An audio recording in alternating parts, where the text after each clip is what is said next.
Ilang minuto lang matapos ang nangyaring pamamaril ng grade 8 students sa Ateneo de Zamboanga University kung saan dalawa ang namatay. Mabilis na kumalat ang iba't ibang larawan at video ng insidente. Ini-livestream din ng shooter ang pangyayari, bagay na ikinabahala hindi lang ng mga magulang kundi maging ng mga otoridad. Kaya naman agad kumilos ang Philippine National Police para agad mabura ang mga ito sa iba't ibang social media platform.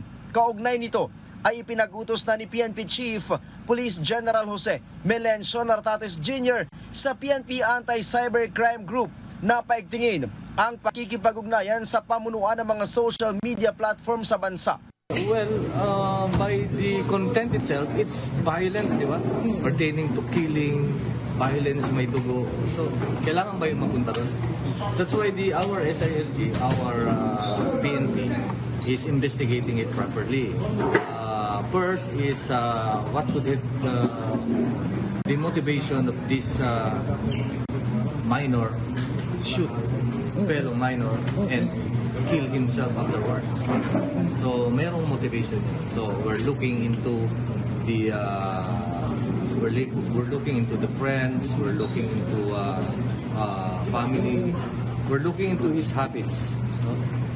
And we're looking at the physical evidence like the paano ginamit, paano napunta sa kanya. Pinatitiyak din ng hepe ng pambansang pulisya na hindi na magkaroon ng access at kakayahan ang mga publiko, lalo na ang mga minor de edad, na muling mag-post at magbahagi ng anumang video at screenshot na may kaugnayan sa insidente.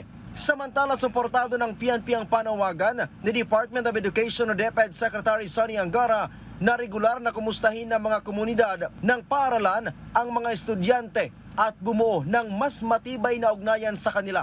Meron ding mga action tayo.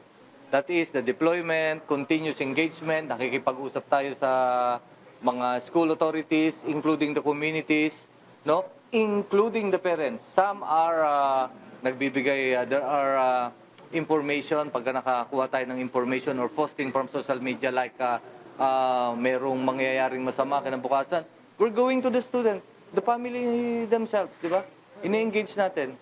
Oh, such that nasusolba natin one by one ang problema. This is not the work of the police alone. Kailangan natin lahat. Lalong-lalo na these are being committed inside the premises of the schools.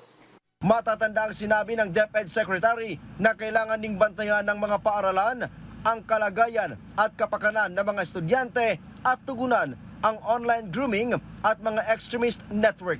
Ryan Lisiges para sa Bayan.